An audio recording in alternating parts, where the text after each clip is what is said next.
She signed a simple greeting to the elderly woman at table 6, just trying to be kind. The Admiral's wine glass stopped midair. Conversation died mid-sentence. Forks never reached mouths. Something in that moment shifted. Elizabeth Garcia didn't know it yet, but she'd just triggered a Cold War protocol the military buried 4 decades ago, and she directed it straight at the Admiral's mother. She had 3 unspoken rules for surviving her shifts at the officers' dining club. Don't interrupt a table's conversation. Never get noticed. And absolutely never, ever try to be clever. Tonight, she'd broken all 3, and she hadn't even cleared the bread plates yet. The dining room glowed like a museum of polished brass and patriotic portraits. Crystal decanters glinted under soft amber chandeliers. Military legends leaned back in high-backed chairs while orchestras filled the silence between their war stories. Elizabeth moved like a shadow between them, tray in hand, heart in throat. The uniform dress always felt too tight across her chest. Her shoes pinched. But it wasn't the discomfort that made her palms sweat. It was the crowd, the decorated, powerful, silent kind that could end careers with a look. Table 6, her supervisor whispered. Top brass. Watch the silverware. Watch your mouth. Elizabeth gave a tight nod and approached. That's when she saw her. Seated near the end of the table was a woman who didn't belong to the noise or the posture or the power of the room. Hair silver like frost, spine straight like command, and yet she looked adrift. Her eyes scanned the room like she was searching for a frequency no one else heard. Elizabeth recognized the look instantly. It was the look her grandmother used to wear after her hearing started to go, that quiet ache of being surrounded and still alone. The woman's hand moved. Small gestures in her lap. Fingers forming phrases that no one else seemed to notice. Sign language. She was trying to communicate, and no one at the table responded. Elizabeth's heart pinched. Just walk away, she told herself. Deliver the drinks and keep quiet. But her feet had other plans. And her hands, trembling and unsure, lifted the tray gently and signed, "Peace be with you, ma'am. You honor us with your presence. Before we continue, like this video and comment where you're watching from. Your support helps us bring more exciting stories that you won't want to miss." The silence didn't break, it shattered. Murmurs rose like steam from the tables, gasps choked behind napkins, and every uniformed head turned toward Elizabeth, as if she'd pulled a fire alarm instead of offering kindness. Admiral Johnson's jaw clenched, his eyes darting between her hands, and his mother's face like he'd just seen a ghost. Mildred Johnson hadn't moved, not really, but one trembling hand now rested on her chest, her eyes fixed on Elizabeth's with something close to awe. The moment dragged like a held breath, until the Admiral spoke, voice low and cutting through the noise like a blade. "Ma'am, I'm going to need you to come with me." Elizabeth's first instinct was to run, to disappear into the kitchen and never come out again. But something deeper held her feet in place, not fear exactly, but recognition, the kind that blooms in your gut before your brain can name it. She looked at Mildred, and for just a second, the older woman nodded. It wasn't a command or a warning. It was gratitude. Security appeared almost instantly. 2 men in dark suits flanked her sides, not touching but close enough to remind her of the invisible walls closing in. She caught a glimpse of her supervisor's horrified face before the doors closed behind them. Admiral Johnson walked ahead, posture ramrod straight, not looking back. Elizabeth followed in silence, heart thudding like a drum buried in her chest. They led her through narrow hallways behind the dining club's public rooms, utilitarian spaces lined with pipes and dusty memorabilia. Finally, they reached a small office with a U.S. Navy seal on the door and the words "Private," authorized entry only. Inside, the lights were too bright.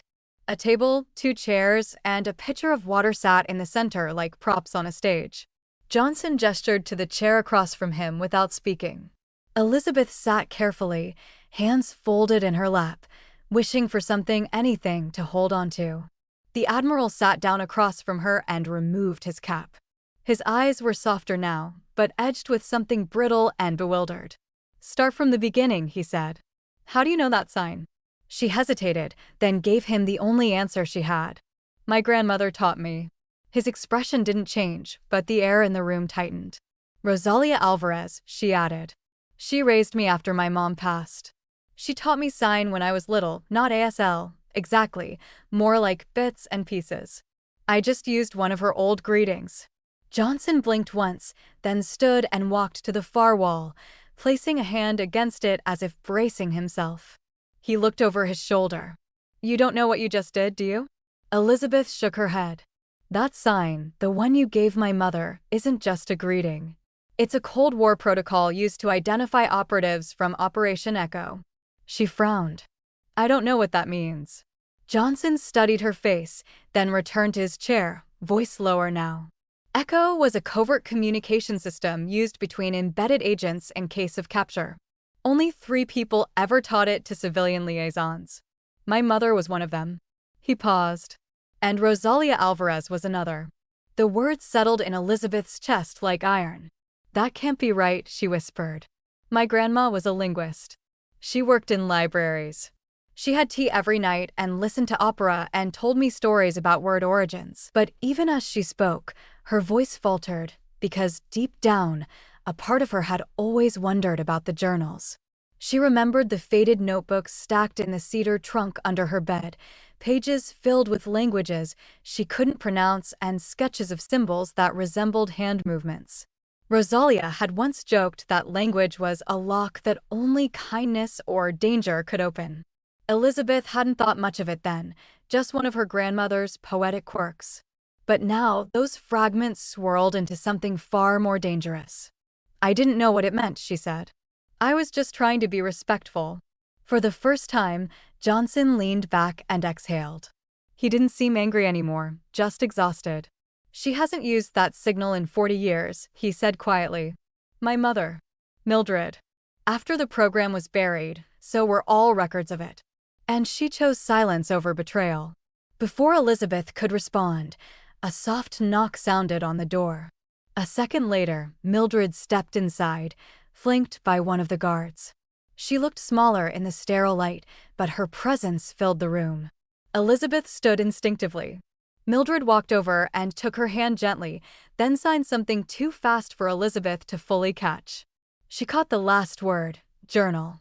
She wants to see the journals, the Admiral translated, watching both women. Elizabeth's pulse jumped. I still have them. At home. Mildred's fingers signed something again, slower this time.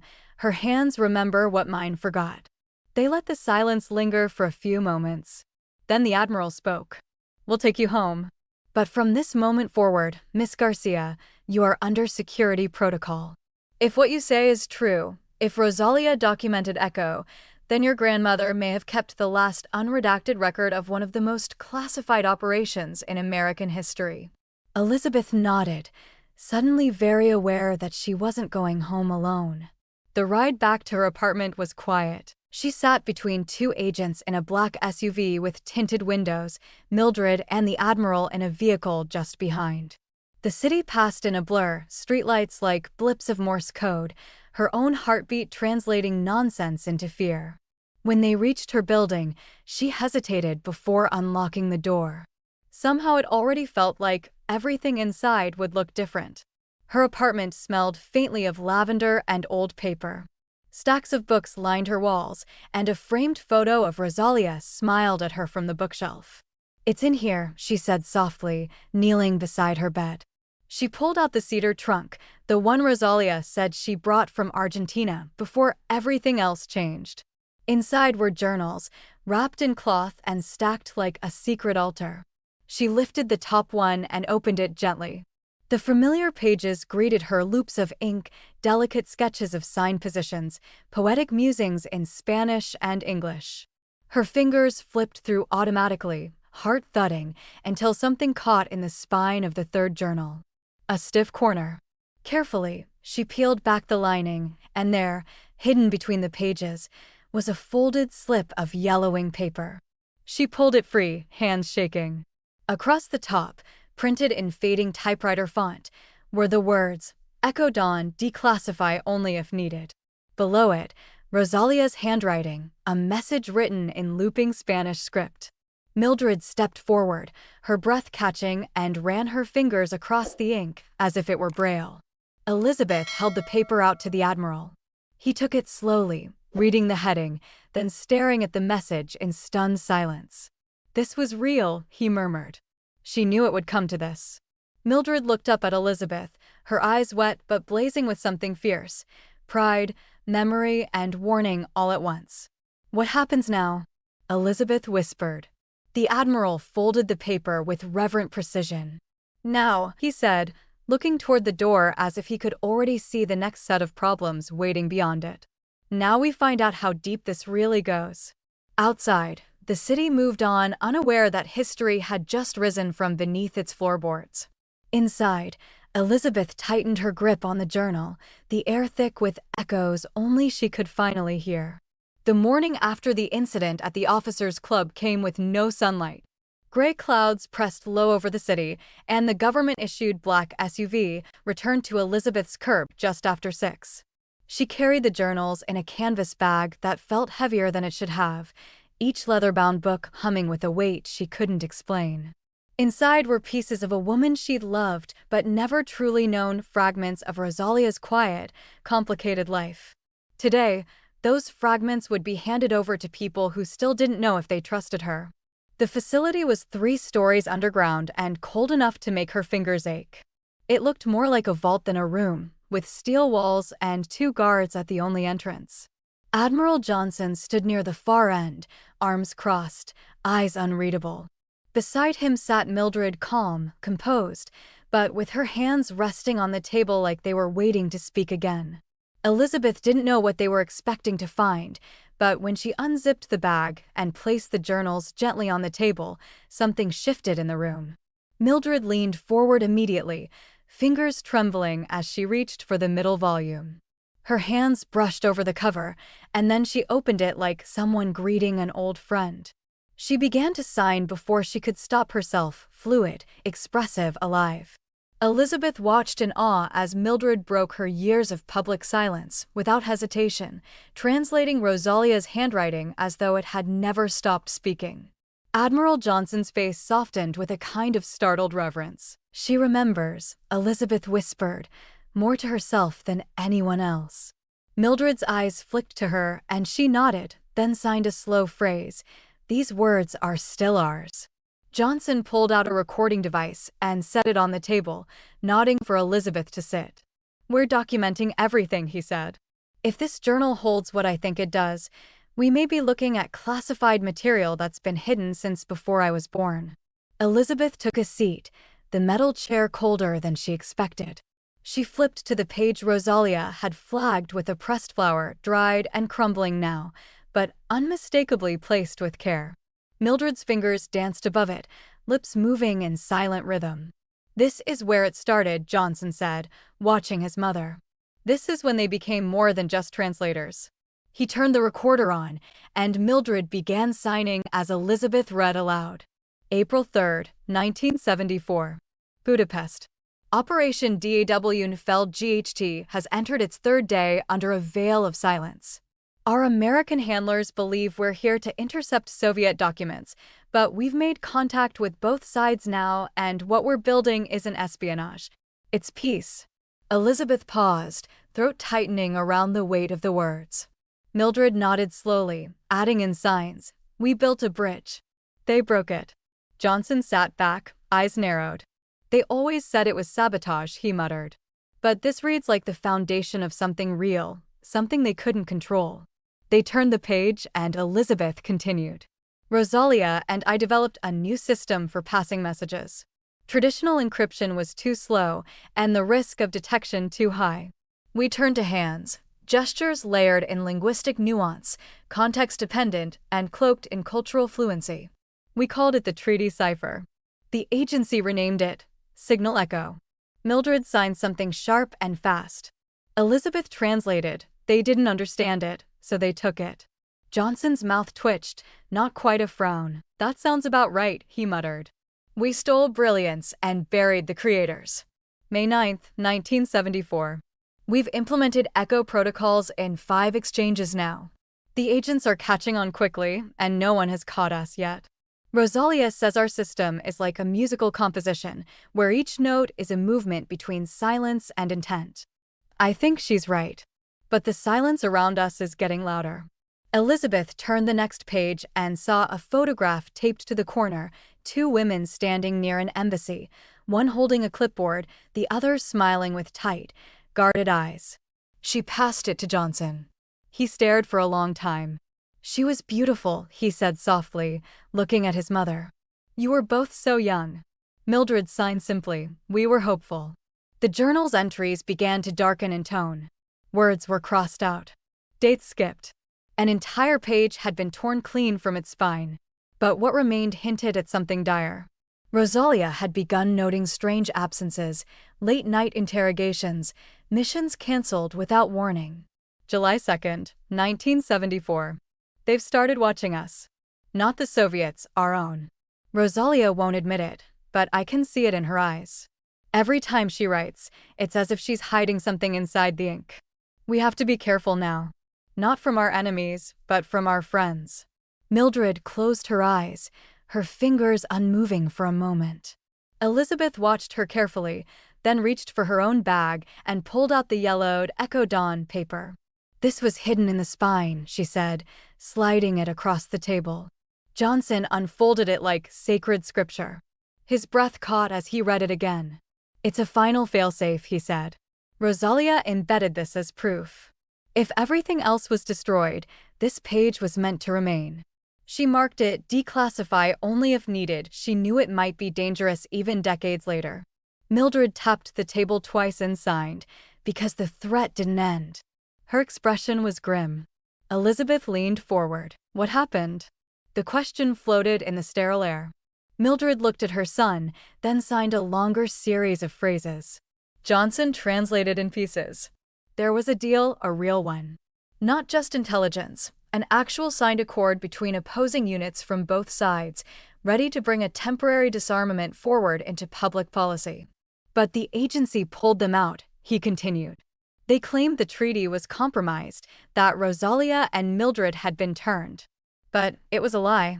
Someone higher up didn't want peace. They wanted plausible tension, sustained fear. So they buried it.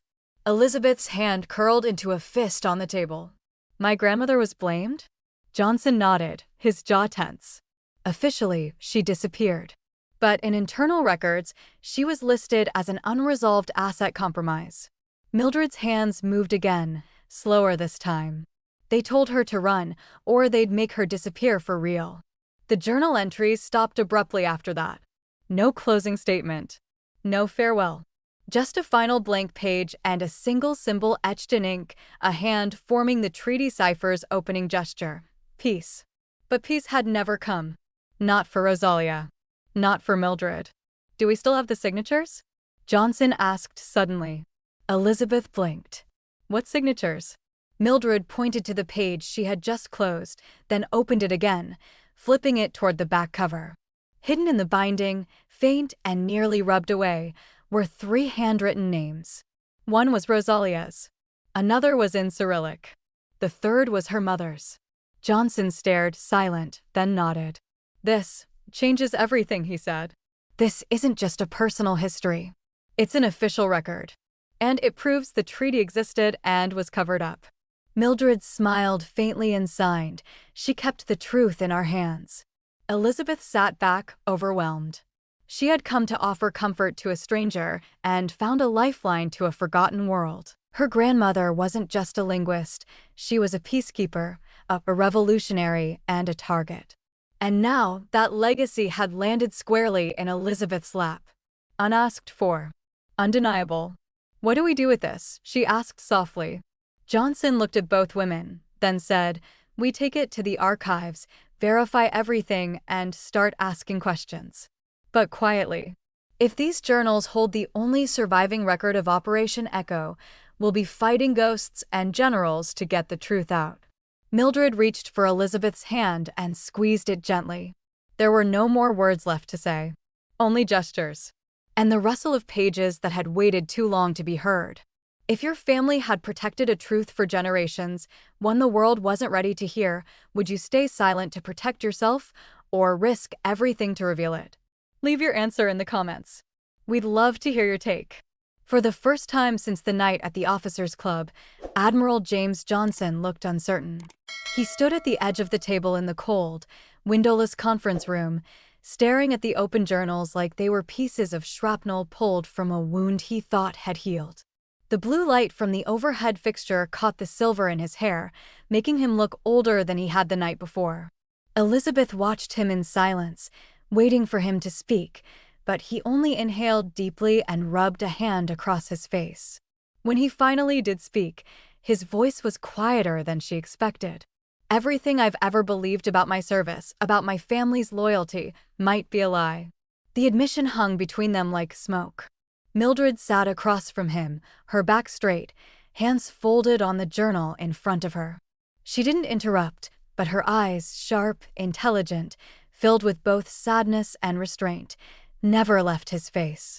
Elizabeth, who still felt like an intruder in someone else's reckoning, could only imagine the weight of realizing your medals and memories were built on a fabrication. Johnson exhaled again, slower this time. They said history was written by the victors, he murmured. But they never told us what it felt like to realize you might have been serving the editors. He turned toward the table, his hand resting on one of Rosalia's journals. These operations, Echo, Dawn's Light, all of it, they weren't erased because of failure, he said. They were erased because someone decided peace wasn't profitable. Mildred's hands moved quickly, signing words Elizabeth could only catch in fragments: truth, betrayal, sacrifice.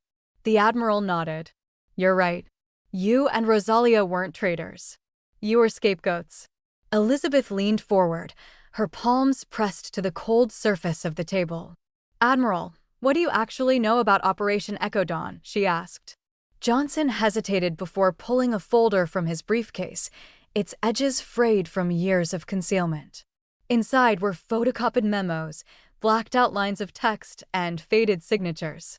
He spread them across the table like a confession. What I know, he said, is that Echo Dawn was shut down in 1983 after an incident that was never officially acknowledged. He pointed to one of the documents, his finger tracing the blurred ink. The official reason was a breach, an intercepted message that suggested the Soviets had infiltrated our communication network. But the language was vague. No names. No proof. It was designed to sound conclusive without actually proving anything. He looked up, meeting Elizabeth's eyes. That's how they buried it. Mildred reached for the journal and flipped through several pages with deliberate precision. She stopped at a section near the end, her fingers tapping on a page covered in tight cursive writing. Elizabeth leaned over and began reading aloud, July 28, 1974. The message reached us late, coded through the new cipher. They think we've been compromised, but I know the truth. Our words were intercepted by those who feared peace more than war. Her voice trembled slightly as she finished. She knew, Elizabeth said softly. She knew who was behind it. Johnson nodded grimly. And they used that to destroy her credibility. He sat down again, his shoulders heavy with decades of loyalty and guilt. I was young when it happened. I remember my father coming home with that look, one part anger, one part shame. He never talked about it, but I heard things. Whispers. The Navy decided to protect its image, which meant blaming whoever couldn't defend themselves. Mildred's hands moved again, her signing sharp and precise now. Elizabeth translated haltingly, they silenced me too. Told me my clearance was revoked, that I'd endangered national security. The Admiral nodded, finishing the translation in his own words. You were disavowed, Mother. Quietly. They couldn't arrest you, there was no proof of treason, but they made sure no one ever listened to you again. The old woman didn't react outwardly, but her jaw clenched in a way that made Elizabeth's stomach twist. Elizabeth opened another journal, her fingers brushing the spine. This one was older, its pages brittle, the ink fading to a shade between sepia and smoke. There's something here, she murmured, tracing a line of symbols Rosalia had written along the margins, half words, half gestures. It looks like part of the same system you mentioned before. Mildred leaned closer, following the lines with her eyes. It's not a sentence, Elizabeth continued. It's coordinates. Johnson looked up sharply. Coordinates.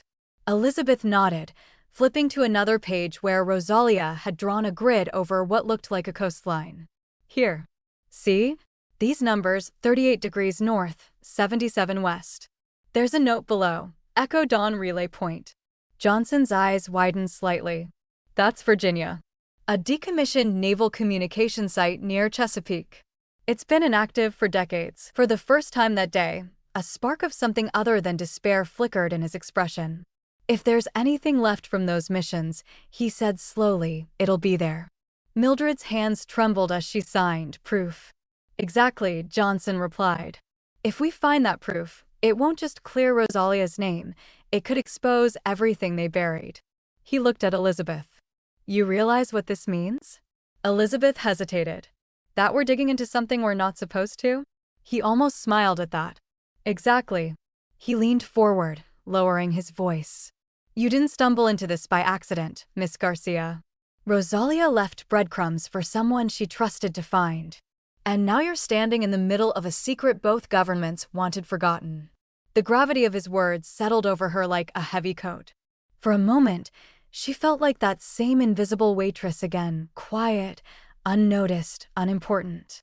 Only now she was sitting in the middle of history's locked vault, holding the key that could open it.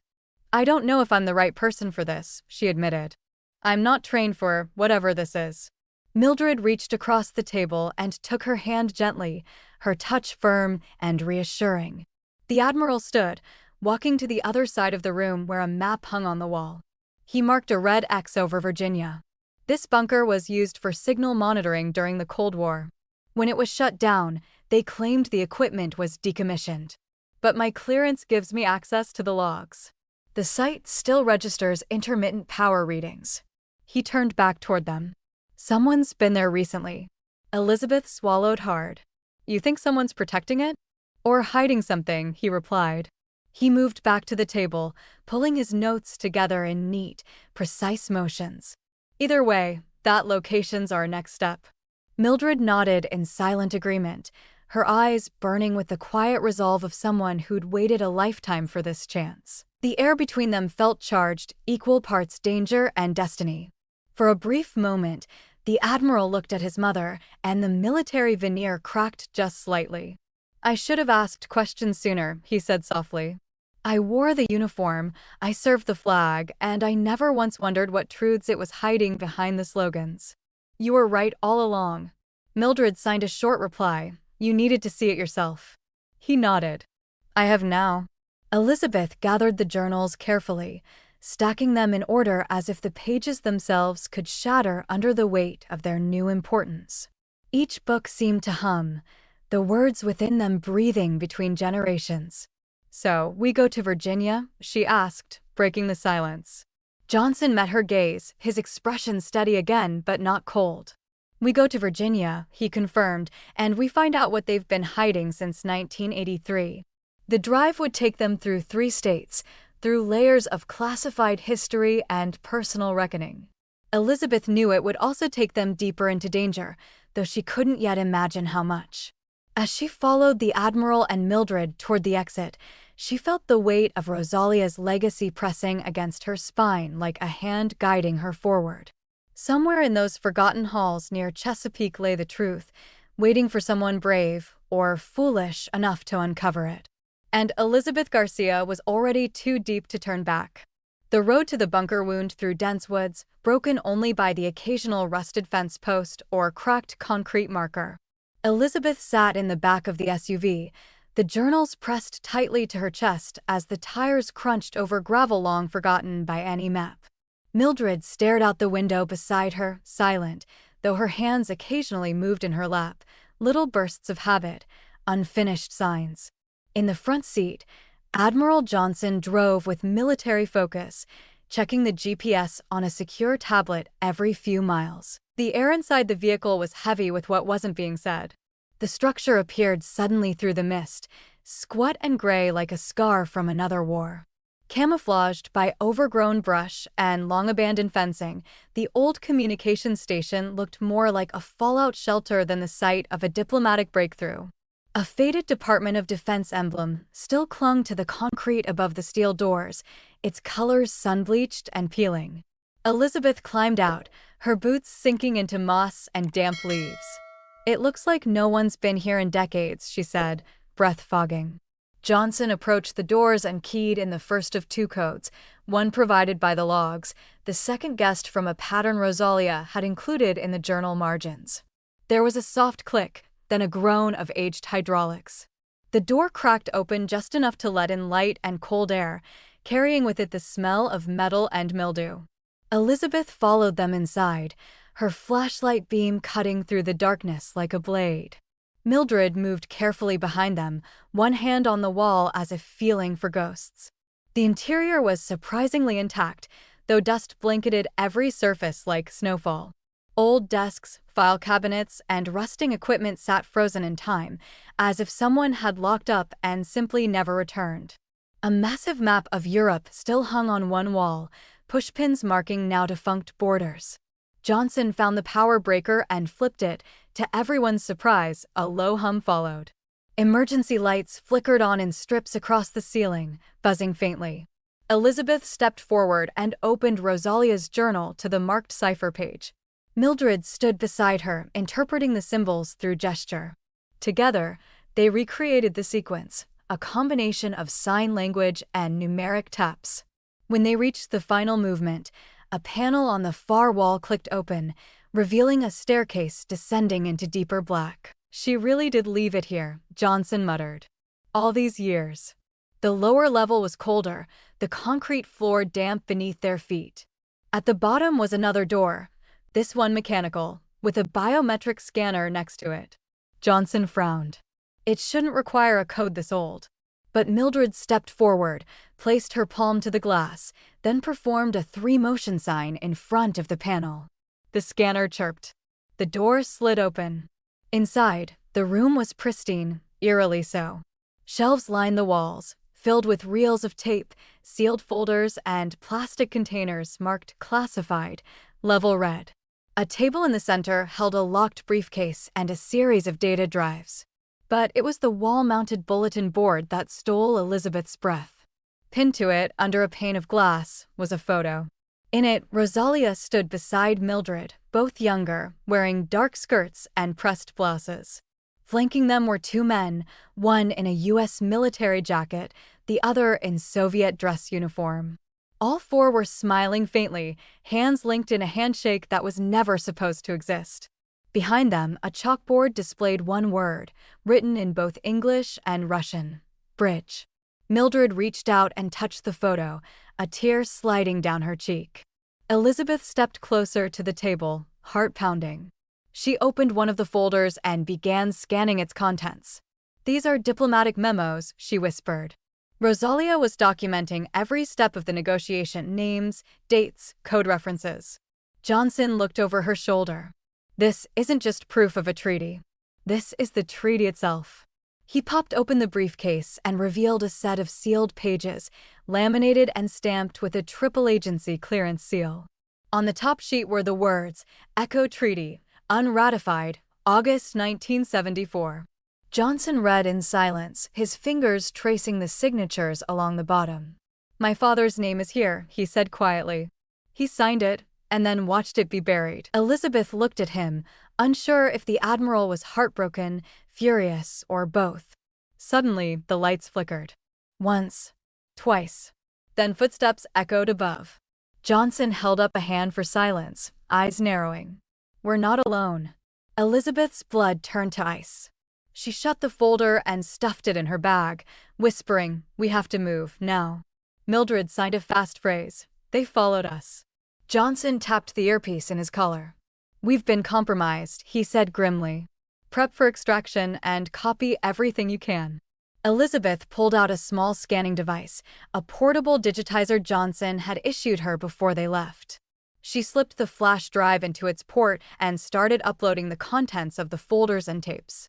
Pages fed through one by one, while above them, the footsteps multiplied. The door they'd entered through slammed shut with a clang. Then came a voice from the stairwell, clipped, cold, and unmistakably practiced. "You've gone too far." A figure descended, flanked by two armed men in black. He was older, hair silvered, but his suit immaculate, and on his lapel was a pin Elizabeth recognized from televised hearings. Senator Hadley, the man responsible for chairing the Defense Intelligence Oversight Committee. The man who'd publicly denied the existence of Operation Echo.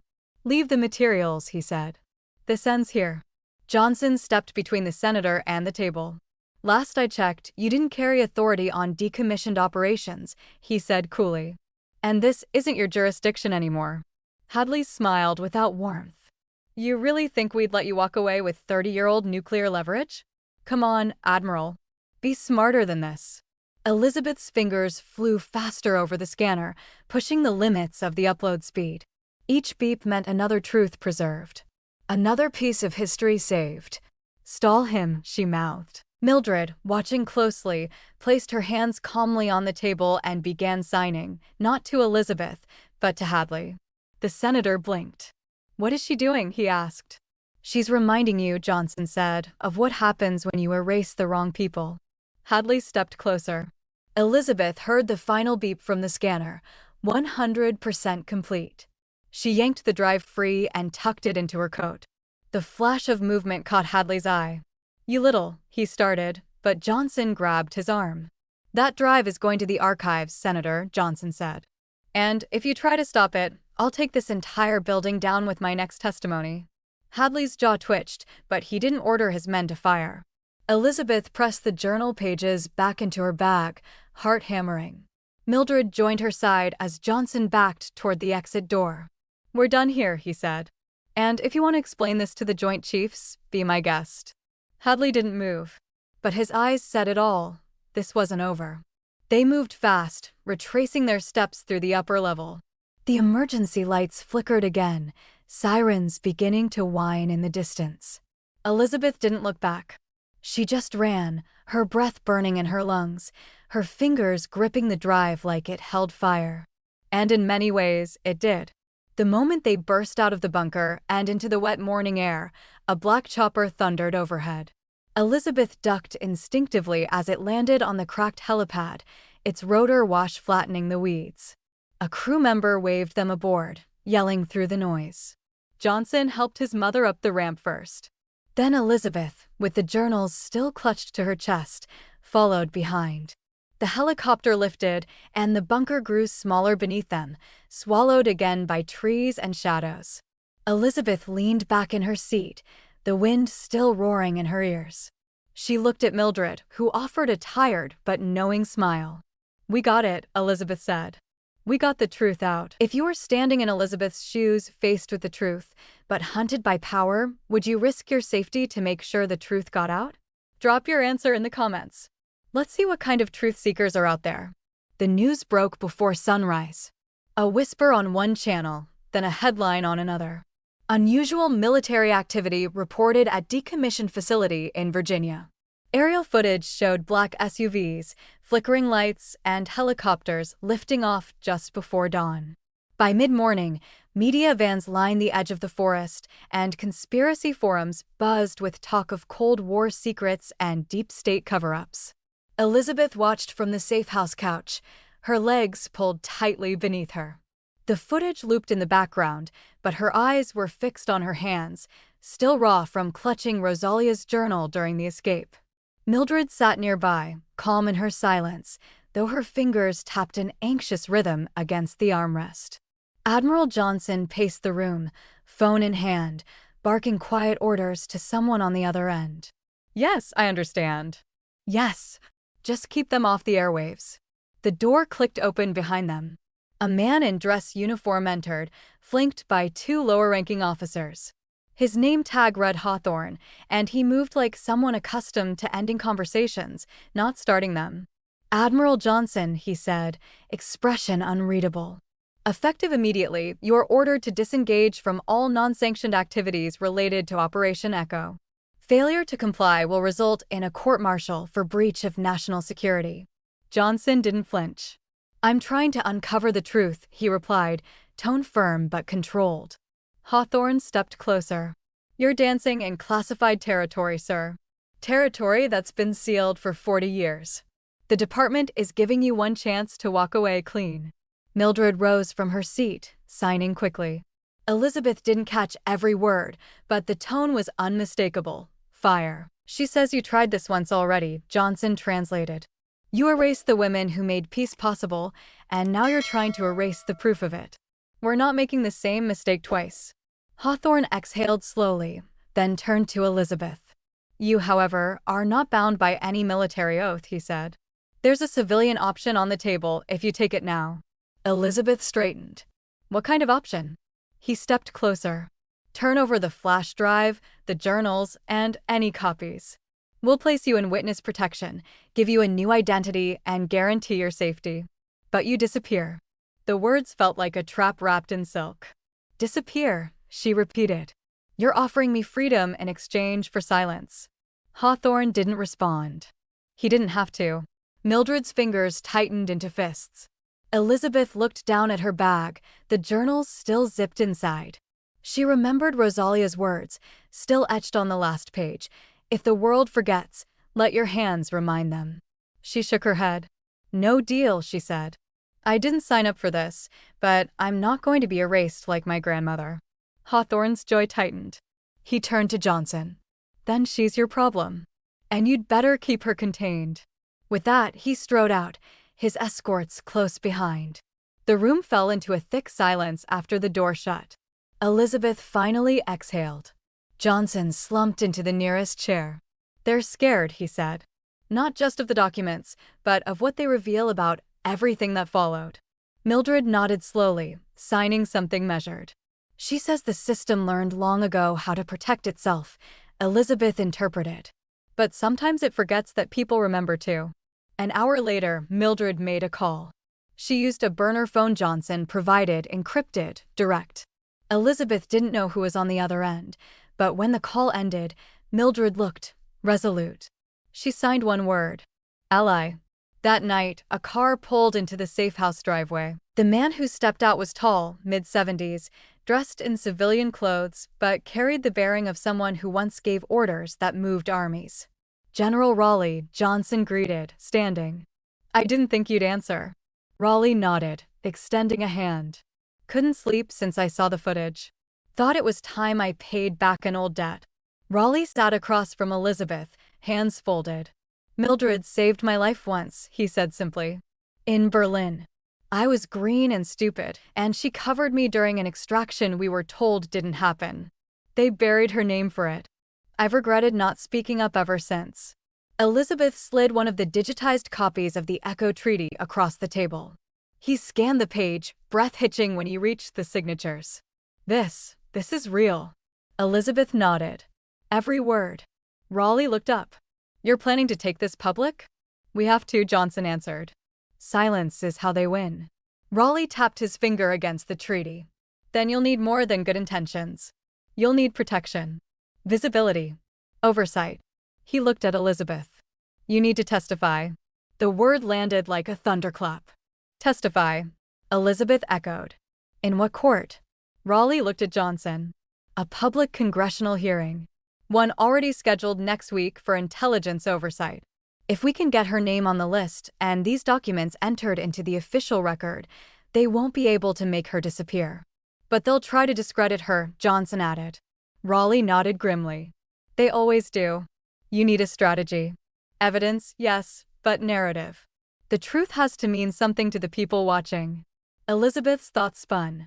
She had signed a greeting to a woman in a lonely corner, and now she was being asked to expose a decades-long cover-up in front of the world. Her stomach clenched.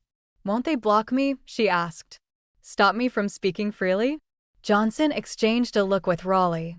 They'll try, the Admiral admitted. Senators like Hadley will find a way to censor, redirect, or classify everything mid-testimony. Elizabeth folded her arms. Then why even try? Mildred's hands moved slow, deliberate. Because it only takes one voice to break the silence. The room fell quiet. Raleigh stood. I'll make the call. We'll get your name on the docket. After that, it's your voice versus theirs. Elizabeth looked at her grandmother's journal on the table.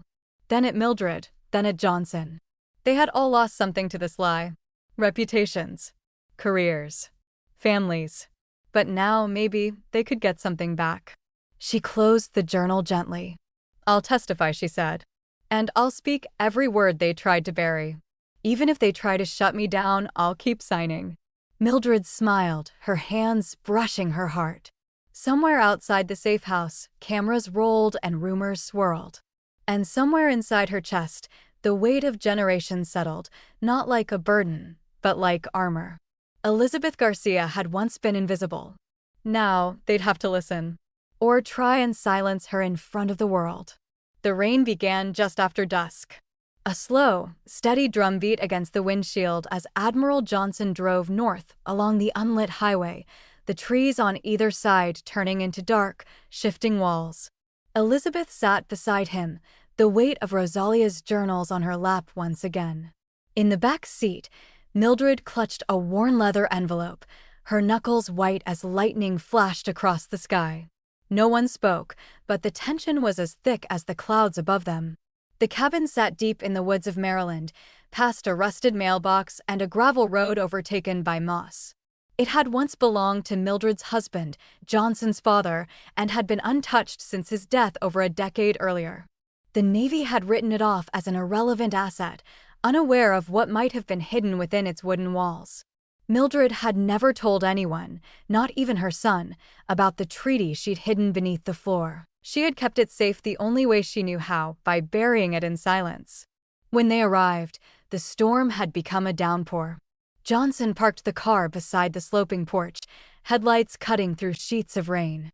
Elizabeth opened the passenger door, instantly drenched, and rushed up the wooden steps as thunder cracked overhead. Mildred moved more slowly, Johnson helping her with one arm while scanning the tree line. Elizabeth felt the hair on the back of her neck rise. They were being watched. Inside, the cabin was dusty but intact. The furniture was old but neatly covered in white sheets, and the air smelled of cedar and memory. Mildred moved without hesitation to the corner of the living room, where a faded rug lay over knotted floorboards. She knelt and tapped twice, then 3 short knocks, the same rhythm Elizabeth had seen her sign earlier in the bunker. "That's the code," Johnson whispered. She locked it in with the same pattern they used to initiate treaty sequences. Mildred lifted the edge of the rug and revealed a narrow cut in the wood. Johnson fetched a crowbar from the shed and pried up the panel, revealing a small, lead-lined compartment. Inside lay a metal box, sealed tight with rusted clasps. Mildred opened it with shaking hands. Inside, the unredacted Echo Treaty, printed on thick stock paper, protected in a plastic sleeve, and signed in 3 languages. Elizabeth stared at the document, her breath catching in her throat. There, clear as day, was Rosalia's name, alongside Mildred's and 2 others, one American, one Soviet.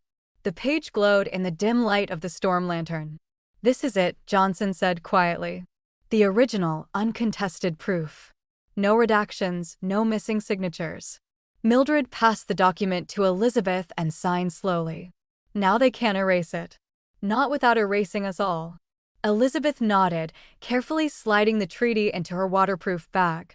"Let's get out of here," she said. "The storm's not the only thing coming." As they exited the cabin, Elizabeth caught movement at the edge of the trees. A flicker of white, too steady to be lightning. Johnson saw it too. He reached for the firearm holstered beneath his coat, but didn't draw it. "Eyes on us," he muttered. "Could be Navy intelligence. Could be someone worse." They left quickly, the treaty secured and the cabin resealed. Johnson took the back route south, avoiding main roads, avoiding attention. Elizabeth sat in the back with the document pressed against her chest like a shield. Mildred closed her eyes but didn't sleep. No one could. Back in D.C., the disinformation campaign had already begun.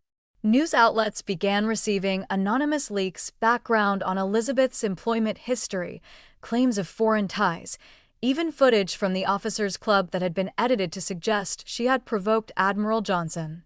One article labeled her the Waitress Whisperer, implying she'd manipulated the Admiral and Mildred for notoriety. Another went further, suggesting Rosalia had in fact been under surveillance for ties to Soviet intelligence. "They're poisoning the narrative before we ever speak," Elizabeth said bitterly. Johnson slammed the laptop shut. "This is classic diversion," he said. "Discredit the witness, undermine the message, bury the evidence under scandal." Elizabeth paced the room, fists clenched. "How do we fight it?" Mildred opened one of Rosalia's journals and placed it on the table. There, in Rosalia's careful script, was the answer. A cipher. A final one. Shorter than the others, but more direct, a side-by-side translation of the original Echo Treaty into modern diplomatic language, embedded with international legal references and compatibility notes for cross-border ratification. "She knew this might happen," Elizabeth whispered. "She made a version they couldn't twist." Raleigh returned the next day. The retired general had been quietly building support, other retired officers, defense scholars, and sympathetic journalists. "The hearing's happening in 2 days," he said. "They want it over quickly, controlled, brief, dismissed as an internal review. But if we present this treaty and the translation, we force it into the record." Johnson nodded grimly. "We've got one shot." Elizabeth spent the next 48 hours preparing. She read Rosalia's cipher, rehearsed her testimony, and practiced how she'd respond to attempts at misdirection. "They'll go after you personally," Johnson warned. "Make it about your job, your age, your last name." But the document speaks louder than their questions. Mildred added with her hands, "And if they silence your voice, let your hands speak instead."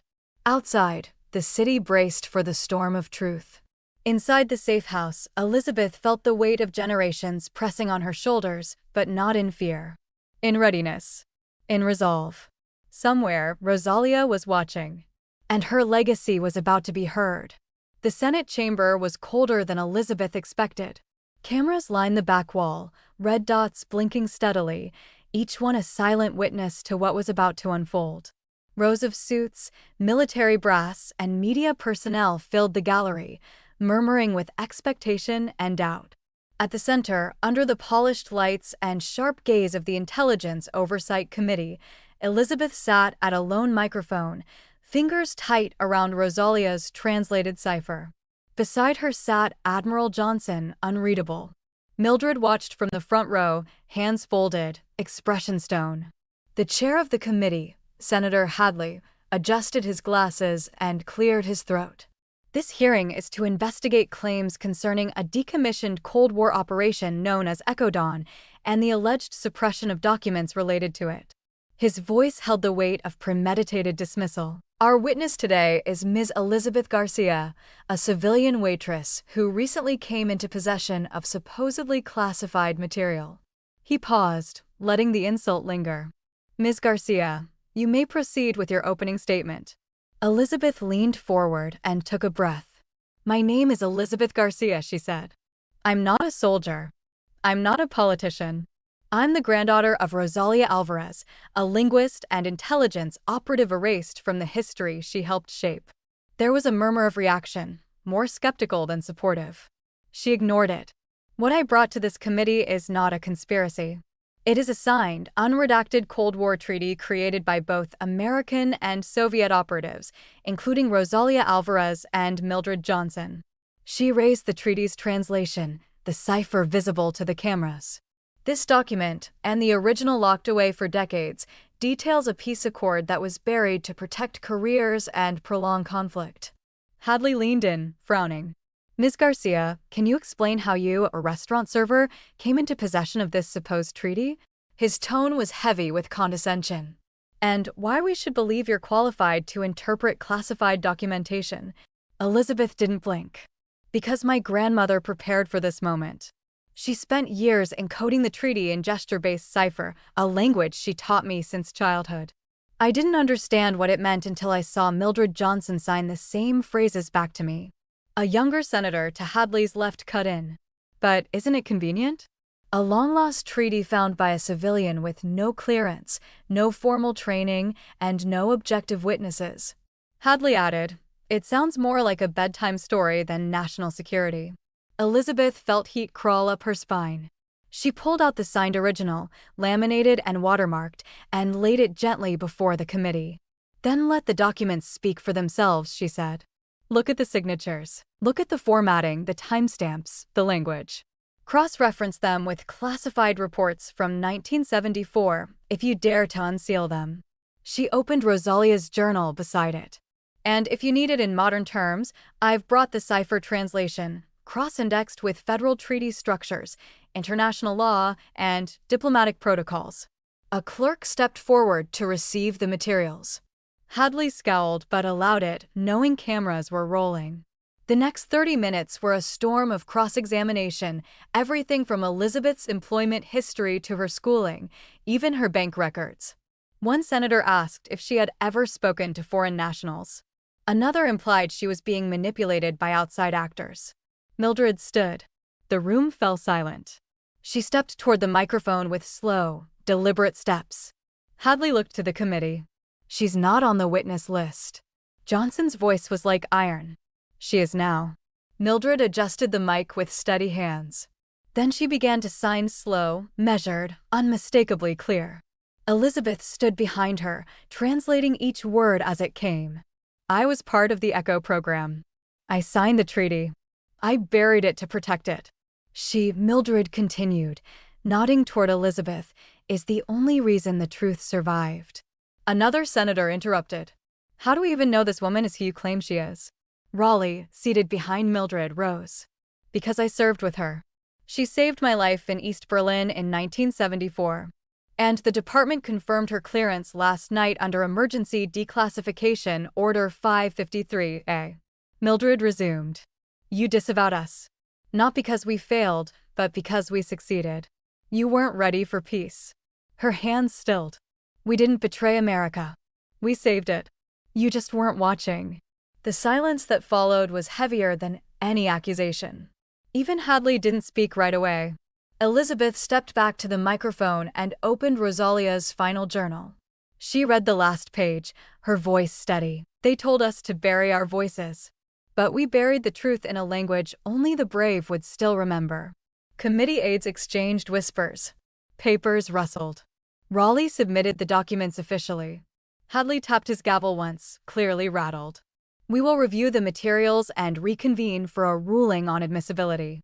The cameras were still rolling. The world had seen everything. Mildred took Elizabeth's hand as they walked back to their seats. Whatever they do now, Elizabeth whispered, they can't pretend we never spoke.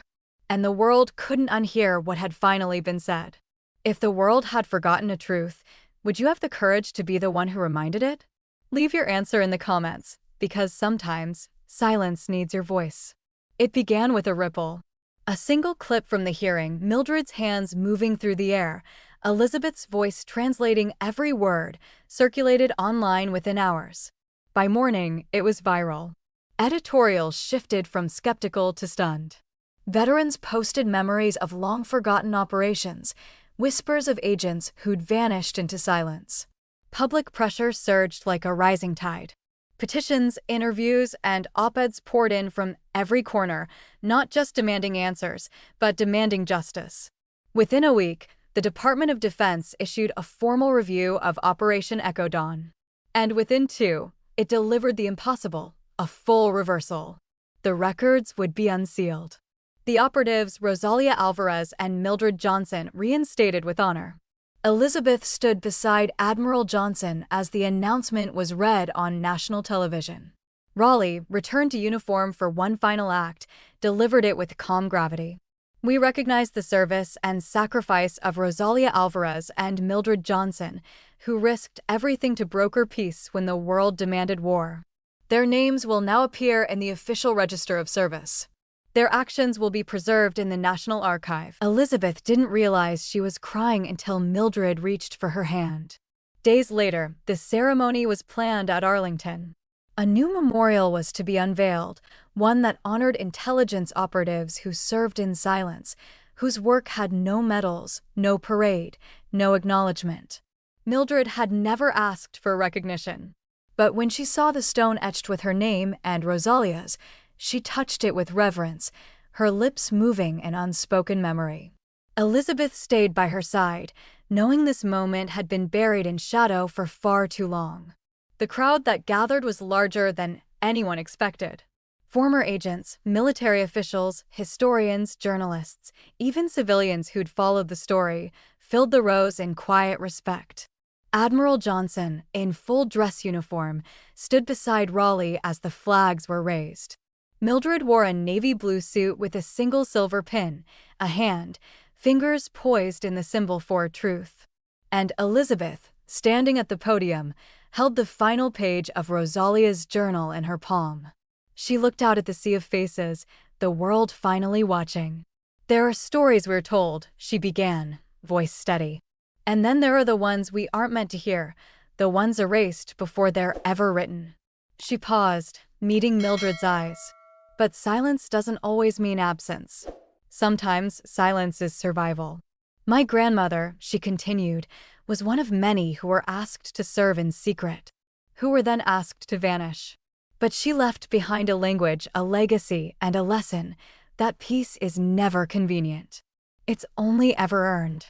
And sometimes, it's protected by the hands of those you forgot were even fighting." She lifted the cipher translation into view. This is her voice. This is Mildred's. And this is every voice that's been forced into silence. She looked out at the audience again, breath-catching. History doesn't always whisper. Sometimes it signs. The applause that followed was quiet at first, almost reverent. Then it swelled, rising like thunder rolling over a mountaintop. Mildred stood and signed slowly. "Thank you, Rosalia." Elizabeth closed the journal and held it to her chest. Somewhere, she hoped her grandmother could hear all of it and finally rest. Later, as the crowd filtered out and camera crews began packing up, Elizabeth stepped off the stage toward the reception tent. The sky was clear now, the air crisp with early fall. She felt lighter somehow, even with the weight of legacy still in her hands. As she passed a line of folding chairs, an older man in a charcoal coat stepped into her path. "Miss Garcia," he said, voice low. She turned, wary but polite. He looked familiar, in the way that government men always looked familiar. His smile was small, almost apologetic. From his pocket, he handed her a sealed envelope. The paper was old. The ink faint. The writing on the front read, "Signal not terminated." Elizabeth's heart skipped. She looked up, but the man was already gone, swallowed by the crowd. She stared down at the envelope, fingers tightening slightly. A chill ran down her spine. Whatever this was, the truth wasn't done speaking yet. Elizabeth didn't open the letter until the house was quiet. The reception had faded into memory, the crowd had thinned, and Mildred had gone to bed with a rare look of peace on her face. The sealed envelope lay on her desk, untouched for hours, its message pressing against her thoughts like a breath she couldn't release. She recognized the ink instantly, the same looping script found in the margins of Rosalia's last journal. Whoever had delivered it had known exactly what they were doing. She peeled the envelope open carefully, preserving the crease, the paper inside yellowed but preserved. At the top was a familiar hand-drawn insignia, a stylized rose wrapped in thorns, the crest of the silent protocol. Below it, just 4 words, "Signal not terminated 6.1.3/4.4.2. Elizabeth frowned, staring at the numbers. They weren't coordinates, not exactly. But something about the pattern scratched at the edge of her memory. She reached for Rosalia's journal, flipping past the testimony notes and cipher breakdowns. Near the back was a chart labeled simply "Echo Contingency Keys." A pattern of numbers corresponded to dates and cipher groupings. 6.1.3 translated to a location code.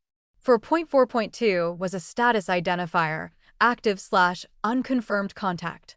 Her breath caught. These weren't just codes, they were asset markers. There were others on the page, circled in red ink and annotated with names she didn't recognize. Each number sequence pointed to a person, a city, and a classification.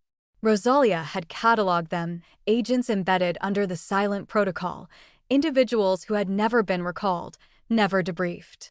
They were ghosts, scattered across the country, maybe even the world. "They're still out there," Elizabeth whispered. "Still waiting." She stayed up all night parsing the rest of the letter. A partial cipher included in the back revealed contact phrases, drop locations, and field symbols designed to identify legacy agents. The words were simple, almost poetic. The bridge is still standing. Rain in the signal means silence no longer. Elizabeth realized this was more than a warning, it was a request. Someone wanted her to finish what Rosalia started. The next morning, she brought the letter to Admiral Johnson. He met her in the courtyard outside the Military Archives building, now retired but still radiating command. He read the page in silence, then closed it slowly. "We suspected something like this," he said. "When we found the original Echo documents, there were references to auxiliary operatives, but no names, no recalls, no closure." He looked up. "This isn't just a trail. It's a mission." Elizabeth nodded. "I want to find them." Johnson studied her for a moment, then smiled, not with pride, but with understanding. "Then I'll help you. We'll need resources, discretion, and someone to manage the history as it unfolds." He placed a hand on the journal. "And we'll need someone who remembers why it mattered in the first place." Mildred listened as they explained the plan. She said nothing for a long time, then slowly walked to the old wooden chest that now held the original treaty. From beneath its lining, she pulled a cloth-wrapped item, a silver pin shaped like the silent protocol crest. She handed it to Elizabeth, fingers trembling just slightly. "She wanted you to have it," she signed. Elizabeth accepted it carefully, her throat tight. "Not to wear," Mildred added. "To carry. Because symbols don't belong to institutions. They belong to those who remember."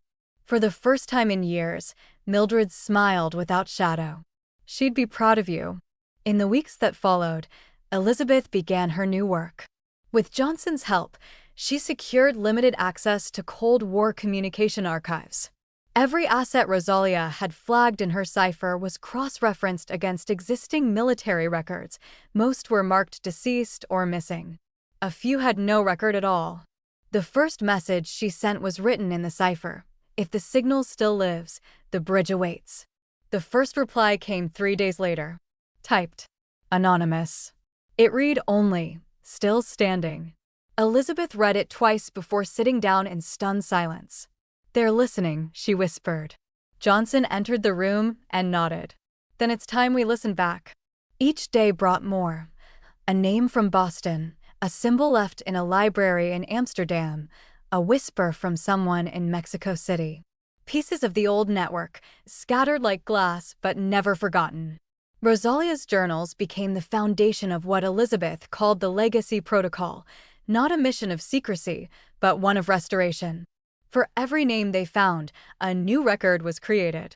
Every story was preserved, cataloged, and signed into history. On the anniversary of the hearing, a new wing was opened in the National Archive. A quiet space with no cameras, no fanfare, just a glass case, a looping video of Mildred's testimony, and a digital interface titled Silent Voices, The Hidden Peacekeepers. Elizabeth stood with Johnson and Mildred as the first visitors walked through. "This isn't an ending," Elizabeth said softly. "It's the start of a language we were never meant to forget." Mildred reached for her hand and signed the final phrase Rosalia had once whispered to her in secret. Elizabeth translated it aloud. "We never vanished. We just waited for someone to notice." Johnson placed a hand on both their shoulders. "Now the world knows." And together, they watched history rewrite itself, not with noise, but with truth. Later that evening, Elizabeth stood alone by the memorial wall. Her reflection stared back from the glass, framed by names most people would never recognize. She touched the pin in her coat pocket and thought of the letter, of the mission still unfolding. "Some stories," she murmured, "don't need a loud voice. They just need someone willing to carry them." The lights dimmed overhead, casting long shadows across the room. But Elizabeth didn't move. She wasn't afraid of the silence anymore. She understood it now, not as absence, but as legacy. Not as erasure, but as waiting. Some legacies are spoken. Others are signed into history, one gesture at a time. Thank you for listening to this story until the very end. There's another interesting one on your left screen that I think you'll really enjoy.